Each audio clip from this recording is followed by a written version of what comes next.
Il est plus de 17 heures à Yavapai, en Arizona, où des adjoints du shérif procèdent à un contrôle routier après qu'une femme a remis une note alarmante à un client dans une station-service. Les autorités ont déclaré que la victime présumée avait indiqué qu'elle avait été kidnappée, demandé aux témoins d'appeler le 911 et laissé des informations sur son nom, le véhicule du suspect, son numéro de téléphone et l'itinéraire prévu. Le client a aussitôt appelé et peu après, les adjoints du shérif et les policiers d'État ont intercepté le duo.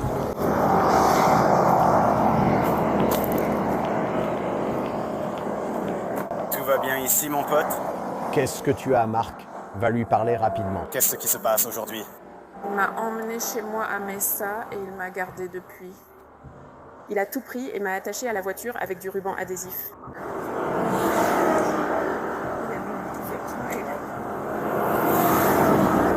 Que révèlent vraiment les caméras corporelles sur Law and Crime? Le monde est imprévisible et dans ces situations inquiétantes, avoir un bon avocat compte, non? Eh bien, c'est là qu'intervient notre partenaire et sponsor, Morgan & Morgan.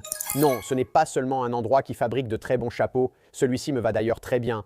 Non, c'est un cabinet avec plus de 1000 avocats. Vous savez pourquoi ils en ont autant? Parce qu'ils gagnent beaucoup.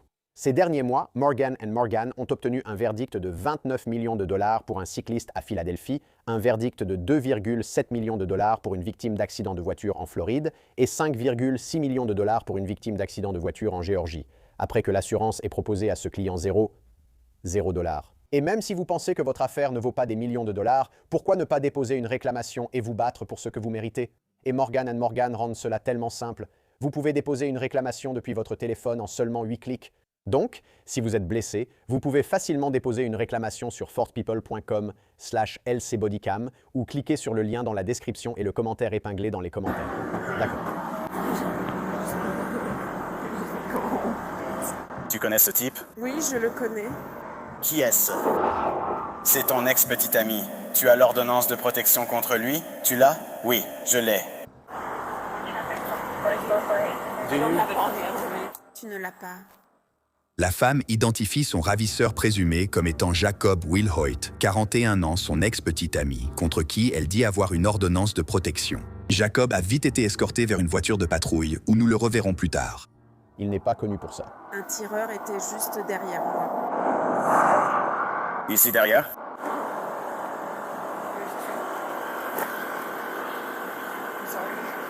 Donc ils t'ont quasiment séquestré.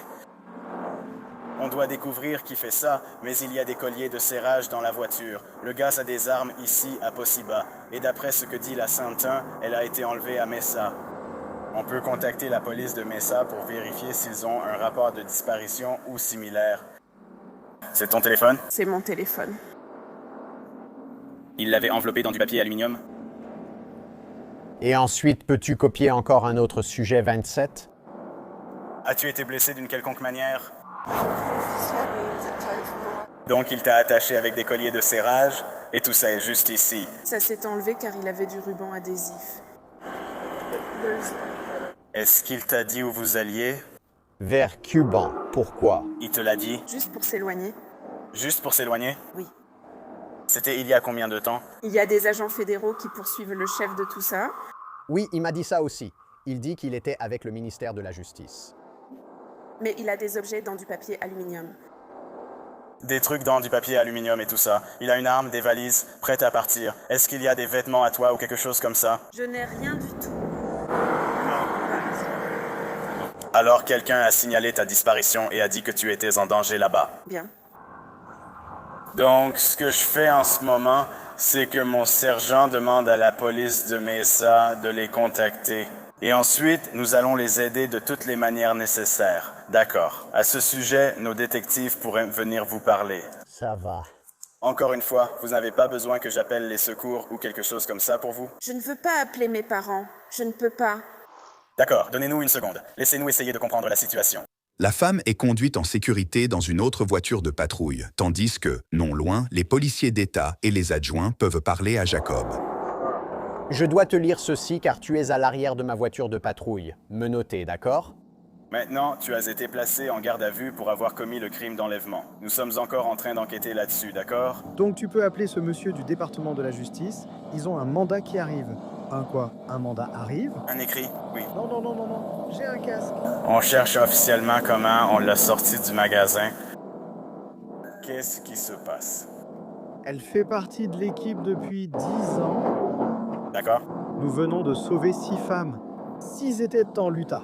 Nous avons retiré celle sous son commandement. L'une est partie. L'une est partie il y a 2 semaines, une autre hier, toutes deux de Californie. Elles ont remis plus de 1000 documents. La patrouille frontalière nous obtient une amnistie, ou peu importe comment ça s'appelle. Ils font des analyses médico-légales là-haut en ce moment pour nous obtenir une amnistie complète. On doit essayer d'aller à Vegas et quitter le pays. D'accord. Où est-ce que vous allez aller en dehors du pays? Je ne sais pas. Ils ont le ministère de la Justice ou peu importe. Ceux qui s'en occupaient là-bas ont une mauvaise communauté typique qui nous drogue. Nous avons collecté diverses informations sur elle et finalement obtenu son accord, bien qu'elle soit sous pression. Traumatisée par les allers-retours. Ça a été terrible. Donc tu as pu appeler le monsieur avec qui nous communiquons. Il collabore avec le département de la Défense et 2 juges fédéraux, dont l'un est dans cette équipe. Depuis combien de temps travailles-tu pour cette entreprise, ou cette agence, ou peu importe pour qui tu travailles? Depuis quand je travaille avec eux? Oui, tu travailles avec quelqu'un en ce moment? Oui, je travaille dans 3 agences différentes. Qui? Tu travailles pour quelles agences? Le ministère de la Justice. D'accord. Les fédéraux. Il y a un juge fédéral qui travaille dessus. Et peu importe comment ils s'appellent, la patrouille des frontières, ce sont eux qui obtiennent les papiers le plus rapidement. As-tu des preuves ou qualifications montrant que tu fais partie des forces de l'ordre? Je ne fais pas partie du personnel, j'aide seulement. On a tout réuni, alors ils nous aident et ils en auront. Tu es donc un informateur, c'est ça? C'est pour ça qu'ils nous prennent demain. Pas un informateur, mais un sujet ou quelque chose comme ça. C'est un... Je ne me rappelle plus du terme exact car chaque agence en a un différent. Mais ceux qui nous atteindront le plus vite, ce sont les travailleurs. Jacob choque les forces de l'ordre avec une histoire étrange pour justifier ses actes. Mais du côté de la prétendue victime, une toute autre version apparaît. À quel moment a-t-il fini par t'emmener aujourd'hui? Nous avons dormi dans le van la nuit dernière. Donc il t'a emmené hier. Il m'a enlevé lundi matin. J'étais allée déposer ma voiture chez Kia, où elle est toujours. Ikea. Tu as laissé ta voiture chez Kia pour l'entretien? Oui, une vidange. Il m'a rejoint là-bas et tu es venu avec une perruque. Il est arrivé avec une perruque. C'est difficile de se tortiller avec ça. C'est là qui t'a forcé à monter dans la voiture? Non. Je pensais que c'était un Uber. Oh, elle pensait que c'était un Uber. Vous avez bien entendu, la femme a déclaré que la veille, Jacob se serait fait passer pour un chauffeur Uber, se déguisant avec une perruque après qu'elle ait déposé sa voiture chez un garagiste. La police a ensuite retrouvé une perruque cachée dans le coffre du suspect ainsi que quelques autres objets inquiétants. Et voilà la perruque. Elle dit qu'il l'a prise avec. Donc... Je ne sais pas, mec. Donc tu as un Serflex, un Serflex, un Serflex. Détective Pinkerton.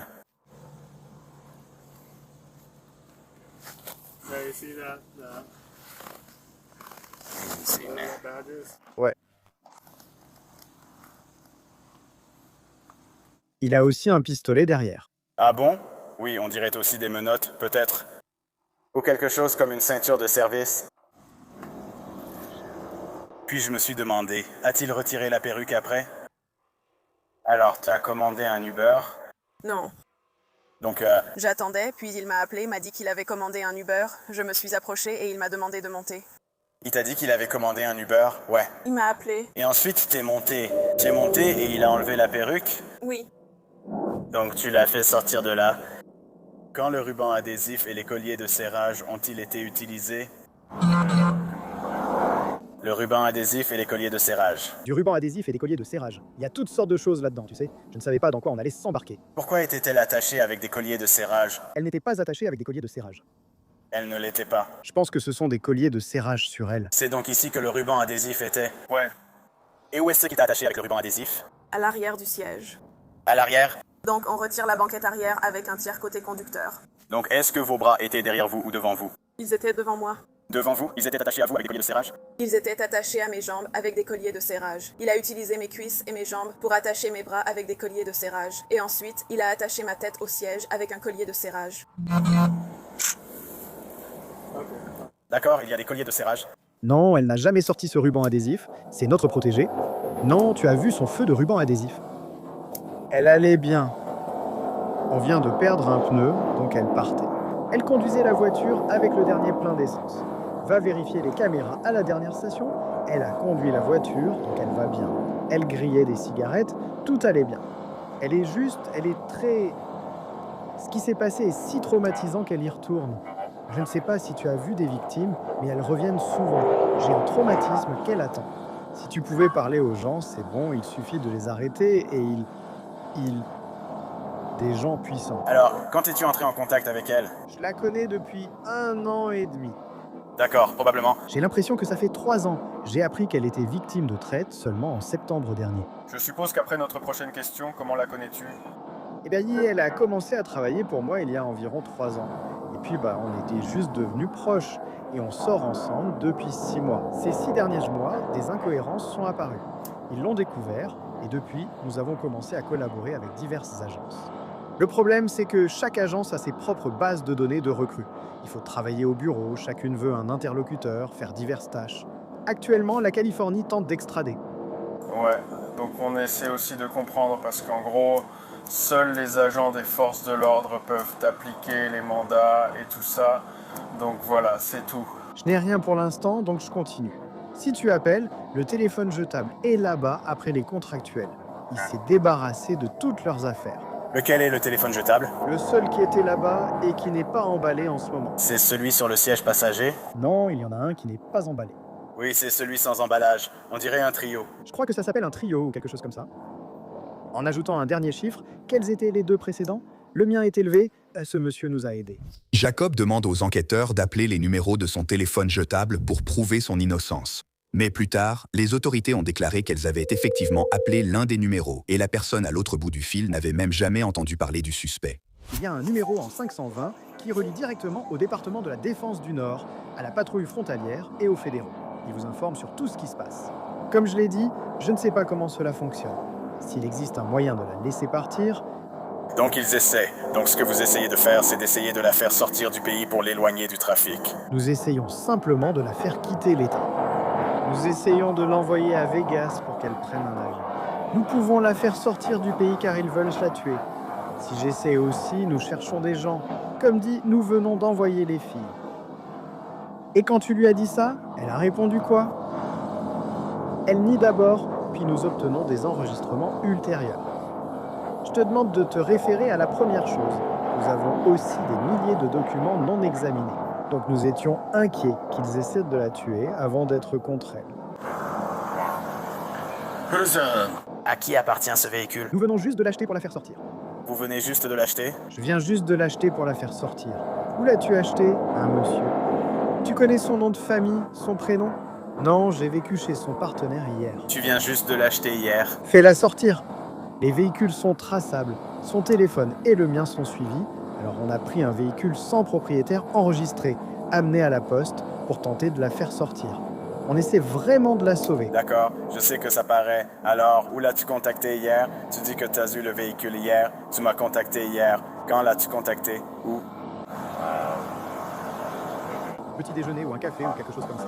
Petit déjeuner ou café? Oh non, je suis allé la chercher chez elle. Sa voiture était en révision pour une vidange d'huile. Je l'ai récupérée. Tu l'as appelé pour lui annoncer que tu lui as trouvé un nouveau héros? Non. Non. Je vous dis, elle craint d'avoir été mise en prison. Elle devra sûrement s'en sortir. Espérons qu'il la libère avant qu'il ne découvre sa détention. Et avait-elle des colliers de serrage lors de l'arrêt? Non. Non. Non, parce qu'à la station-service, t'es bien entré, n'est-ce pas? Ouais. Donc elle a été affectée à une dame. C'est comme ça qu'elle a fait l'affranchissement. Gabe, quand tu as vérifié, l'as-tu vu avec l'ordonnance de protection? Je ne l'ai pas trouvé et comptais justement demander. Je n'ai pas pu le lui remettre. Tu n'as pas pu le trouver pour lui remettre, mais elle a vu le juge. Et j'étais à la maison et mes parents ont eu un problème aussi parce que leur maison est également sous protection. D'accord. Ils m'ont dit que si je disais quoi que ce soit, j'allais être blessée. Alors j'ai juste fait semblant d'être d'accord avec lui. Je devais faire semblant, lui dire que je l'aimais et voulais être là. D'accord. Après cela, il a commencé à me détacher. D'accord, donc il a commencé une fois que t'as commencé à jouer son jeu. Ensuite, il m'a laissé partir. Celui-là, et Il m'a laissé partir. il t'a laissé entrer dans la station-service et faire tout ça. Oui, il m'a suivi partout dans la station-service, mais il a commencé à être plus indulgent. D'accord. D'accord. Ouais, Donc personne ne t'a assigné ça. Je ne travaille sous les ordres de personne. je n'ai jamais voulu faire ça. Je n'ai même jamais voulu le faire, mais j'ai quelques petites filles et... J'avais quelques petites filles et je ne pouvais pas détourner le regard. Je ne pouvais pas m'arrêter. Avant de te laisser appeler ta mère, il raconte que tu fais partie d'un réseau de trafic ou quelque chose comme ça. Je suis comptable. Je vais devenir comptable. Pour quelle entreprise? Il m'a fait virer. Il t'a fait virer? Oui. Comment il t'a fait virer? Il a appelé et a prétendu être de la police de Mesa, et mon employeur ne voulait pas d'histoire. Est-ce que vous êtes allé prendre le petit déjeuner hier matin, ou boire un café, ou quelque chose comme ça? Non, on n'y est pas allé. Il m'a emmené en voiture et on est parti. Et puis, De quelle couleur était la perruque? Bruna, Perruque brune. Que portait-il d'autre? il portait un blazer noir de femme. Un blazer perruque noire ou brune. C'est une perruque brune. Donc perruque brune et blazer noir. Oui, elle y a comme des roses ou des fleurs en velours dessus. C'était noir, en velours. D'accord. Avez-vous déjà été en danger ou quelque chose comme ça? Avez-vous l'impression que des gens vous poursuivent ou veulent vous tuer ou quelque chose comme ça? Il est littéralement fou. D'accord, je veux dire, je dois quand même poser la question. Quelques instants plus tard, les adjoints se préparent à emmener Jacob en prison avant qu'il ne fasse une demande intéressante. Hey Jacob. Salut ce mec. Je suis l'adjoint Hawkins. Je vais t'aider. Je ne sens plus mes mains, elles sont trop serrées. D'accord, je vais changer les menottes. Je vais les mettre devant toi. Pour l'instant, tu n'es pas en état d'arrestation, mais tu es détenu pour une enquête plus approfondie. D'accord? Donc, je dois t'emmener au poste. Et ensuite, il y aura des inspecteurs qui vont te parler. Est-elle toujours là? Oui. Pouvez-vous m'aider? Je l'ai déjà demandé à l'autre monsieur. Dites-lui de rester sur sa version qu'elle a été kidnappée, sauf si on lui donne l'immunité. C'est crucial, sinon elle risque de mourir. Qu'elle s'en tienne à son histoire. Qu'elle s'en tienne à son histoire. Qu'elle s'en tienne à son histoire d'avoir été kidnappée, à moins qu'on lui accorde l'immunité de la part de la patrouille frontalière. Sinon qu'elle s'y tienne. Sinon, ils vont la tuer. Je sais que ça paraît fou, mais dis-lui de me charger et d'affirmer que je l'ai kidnappée, sauf si on lui accorde l'immunité demain. Si on ne fait pas ça pour ce qui s'est passé, alors qu'elle garde cette version de l'histoire... D'accord. Je sais que ça a l'air stupide, mais c'est la question. D'accord, s'il te plaît, je te jure, fais-le pour moi, s'il te plaît. D'accord, je préviens le policier d'État qui l'emmène. D'accord, ça a vraiment l'air bien. Dis-lui, s'il te plaît. Oh, où est passé ton bracelet électronique à la cheville? Il s'est détaché. Où est-ce qu'il est? Je ne sais pas. Je ne sais pas. Non, d'accord. Toute cette histoire était folle. Je ne peux pas en dire plus. Si tu lui parles, garde cette version où je l'aurais kidnappé, sauf si on l'a fait sortir. D'accord, vas-y Stéphanie. C'est vraiment important. Je sais que ça ne paraît pas, ça ressemble à une histoire folle, mais Hey Gabe! La prétendue victime peut maintenant appeler ses parents, qui l'avaient signalé disparu plus tôt selon la police. I'm here with police. Tu as intérêt, parce qu'on a lancé un avis de recherche pour lui. On a un rapport de disparition pour toi. Que se passe-t-il? Je sais, je suis là. Oui, c'est l'adjoint Hawkins du bureau du shérif du comté d'Apple. Et il y a aussi un policier d'État ici. D'accord. Est-ce qu'elle va bien? Oui. Ça va. Oui, elle va bien. D'accord. C'est une bonne chose. Est-elle en état d'arrestation? Pourquoi serais-je en état d'arrestation? Non. Je ne sais pas, c'est pourquoi je demande. Est-ce qu'elle l'est? Nous la protégeons pour l'instant. d'accord. Elle est censée le faire, mais j'imagine que ça ne sert à rien, non? Ouais, je sais que l'ordonnance devait lui être remise hier, mais je ne crois pas qu'il l'ait reçue. Il n'est pas venu au tribunal aujourd'hui. Des mandats d'arrêt sont émis contre lui. D'accord? Nous avons parlé à son agent de probation. 2 mandats d'arrêt ont été délivrés contre lui. Parfait. Je parle à la police de Mesa et ils vont émettre un mandat d'arrêt contre lui. Parfait. Ça marche, mec. D'accord, mec. Oui, c'est juste. Comme je l'ai dit, pour l'instant, tu es juste en garde à vue pour approfondir l'enquête. J'étais généralement avec mon coéquipier, je vous l'aurais dit. Tu lui dirais ça. D'accord. Je laisse les autorités gérer ça demain. D'accord. Merci. Allez-y, installez-vous là-bas.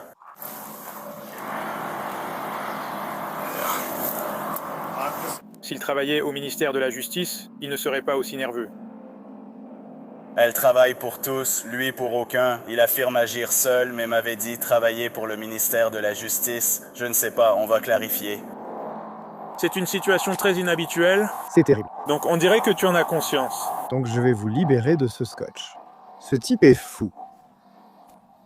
Donc on essaie juste de tirer ça au clair. C'est là où on en est. J'apprécie votre coopération. Sa sécurité est tout ce qui compte pour moi. Oui, elle est en sécurité. Elle est avec nous. Vous avez une pièce d'identité ou quelque chose à présenter? Je n'arrive pas à l'entendre. Je n'ai absolument rien sur moi. D'accord. Nous voyagions léger pour l'obtenir. Oui, il n'y a rien. Et tu ignores où est ce bracelet de cheville. D'accord, tu n'as aucune pièce d'identité pour prouver ton rôle dans tout ça. Non, mais si le monsieur qui est au téléphone. Oui. Si j'en dis plus, ça semblera encore plus fou. Mais l'homme pensait que tu avais appelé le détective Scarlett. Il peut aussi te mettre en contact avec ceux qui nous aident à récupérer le Razor. Jacob a été inculpé pour enlèvement, violence aggravée, séquestration illégale, détention d'armes par une personne sous interdiction et d'autres chefs d'accusation. Les registres en ligne indiquent qu'il a ensuite accepté un accord et a été reconnu coupable d'infraction à la législation sur les armes ainsi que de subornation de témoins. L'homme de 41 ans a été condamné à 1 an de prison, peine couverte par la détention provisoire, ainsi qu'à 4 ans de liberté surveillée. De retour au bureau du shérif, la victime présumée se retrouve face à face avec les détectives. Veuillez aller chercher cette personne. Vous avez déjà assez de charges contre lui. Il a violé son ordonnance de protection. D'accord, mais nous n'avons pas ça dans le système. Ce n'est pas dans le système, c'est toujours à Phoenix. Laissez-moi vous expliquer ce que je... Elle est hystérique. N'est-ce pas? Je comprends, Elle a été séquestrée pendant 2 jours. je comprends, mais je ne suis pas obligé de faire court. Je comprends. J'ai 2 détectives assis là-dedans avec un suspect en ce moment. Mais je ne peux pas le retenir, Pourquoi? parce que je n'ai rien contre lui. Pourquoi n'as-tu rien contre lui? Tu as la preuve d'un enlèvement. Ils ont la preuve, mais il leur faut ta déposition pour agir. Très bien, allons-y. Je veux régler ça rapidement pour toi, s'il te plaît. Non. Écoute, le temps que tu passes à discuter, donne-le-moi. Très bien, allons-y. Pourquoi tu es encore là? Si tu veux rentrer chez toi, pars avec tes parents et rentre chez toi. Nous ne la ramenons pas à la maison. Jusqu'à ce qu'elle fasse sa déposition. Si vous coopérez, et je le comprends, mais plus vite vous entrerez et en donnant votre déposition, vous rentrerez plus vite chez vous et nous pourrons travailler. D'accord. Si vous êtes contrarié et pas disposé à parler, nous ne pouvons pas vous y obliger, mais nous ne le faisons pas. Je sais, allons-y. On y va alors. Dépêche-toi. Dépêche-toi, allons-y, allons-y. Elle est d'accord pour parler? Désolée, je veux juste rentrer à la maison.